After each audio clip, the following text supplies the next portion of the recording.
YouTube channel में स्वागत है।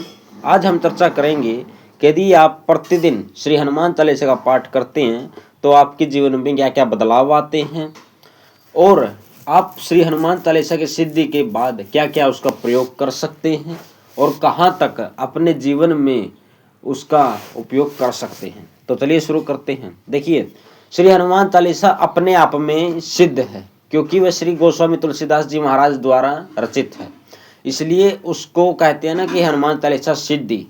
तो सिद्धि की वैसे आवश्यकता नहीं होती, लेकिन उसको जागृत करना पड़ता है क्योंकि श्री हनुमान चालीसा अपने आप में एक साबर मंत्र के बारे में आपने सुना ही होगा।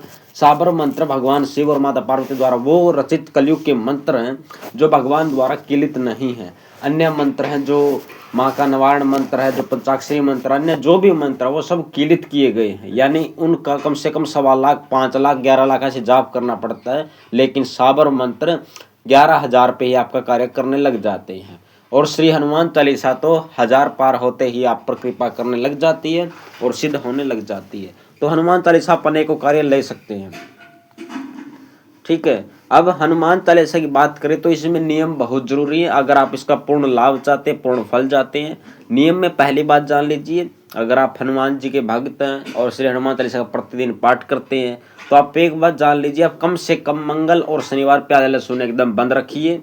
ठीक है, अगर हनुमान जी महाराज की पूर्ण कृपा चाहते हैं, चालीसा का पूरा लाभ चाहते हैं, क्योंकि हनुमान जी की पूजा में प्याज लहसुन एकदम बंद कर दिया जाता है। उसका कारण है क्योंकि प्याज लहसुन एक गंदा और तामसिक भोजन है जो आपके अंदर गंदे विचार और गंदे और नेगेटिव विचार, आपके भगवान के प्रति भी गंदे विचार लाता है, संभोग जैसे विचार लाता है। इसलिए आपको प्याज लहसुन एकदम से बंद कर देना चाहिए।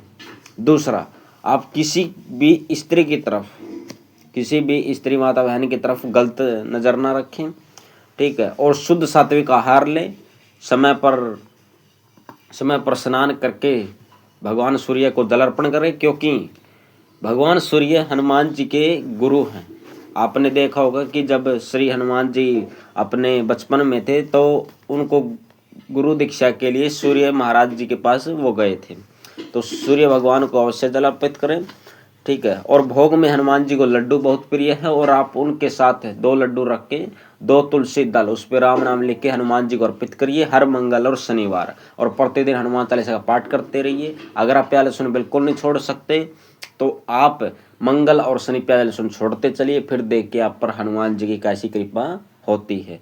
अब बात करते हैं हनुमान चालीसा से आप क्या क्या प्रयोग ले सकते हैं। देखिए, अगर आपकी हनुमान चालीसा सिद्ध हो जाती है, वैसे हनुमान चालीसा सिद्ध होने में 1.25 महीने का समय लगता है, जिसमें आपको प्रतिदिन 100 हनुमान चालीसा का पाठ करना होता है, नियम और परहेज के साथ। जमीन पर सोना होता है, खुद से खाना पीना होता है।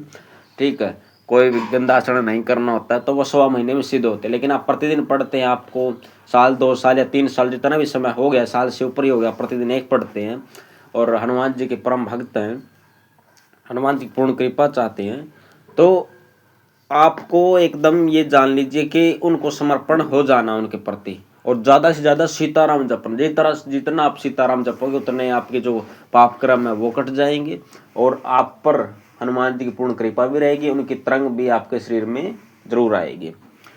अगर आपकी सिद्ध हो जाती है श्री हनुमान चालीसा, 1 साल बाद उसका प्रयोग कर सकते हैं। यदि 1.25 महीने में करना चाहे तो आपको प्रतिदिन 100 हनुमान चालीसा करनी पड़ेगी। तो आप कैसे करेंगे, मान लीजिए किसी के ऊपर संकट, भूत प्रेत आदि की बाधा है, तो उसमें चौपाई आती है श्री हनुमान चालीसा में, भूत पिशाच निकट नहीं आवे, महावीर जब नाम सुनावे। इस चौपाई को आपको लेना है, अपने पास एक गिलास या लोटा लेना है पानी का, उसमें थोड़ा सा गंगा जल डाल लीजिए और इस चौपाई को आपको कम से कम 100 बार पढ़ देना है। एक पढ़ फूंक मार दिया जल में, ऐसे कर करके तो 11 या 21 या 51 बार या 100 बार पढ़ के पूरी फूंक मार दीजिए उसमें, या सामने वाले जिसमें भी संकट है या बाधा है, जिसको परेशानी, उसको सामने बैठाइए और जोर जोर से उसको सुनना चाहिए, उसके कान में जोर जोर से इस चौपाई को पढ़ी, क्योंकि आपके मुख से वो सिद्ध हो चुकी है, अब वो पूर्ण कार्य करेगी, वो जागृत हो चुकी है। ठीक है, अगर आपके घर में कोई ज़्यादा बीमार है, ठीक है, बीमारी नहीं खत्म हो रही, तो नासे रोग हारे जब पीरा जपत निरंतर हनुमत वीरा, इस चालीसा का प्रयोग कर सकते हैं। ठीक है, तो इस प्रकार से चालीसा का भी आप अनेक चौपाइयाँ उसकी, जैसे किसी का अगर कोई अगर बच्चा जैसे होता नहीं कि धन दौलत आदि संपदा ऐसा कुछ चाहिए तो अष्ट सिद्धि नवनिधि के दाता असवर दीन जानकी माता, यह है क्या कहते हैं, बच्चे का दिमाग भी इसमें बहुत लगता है फिर पढ़ाई में इस प्रकार करने से। तो मिलते हैं अगली वीडियो में। जय माता की, जय श्री राम।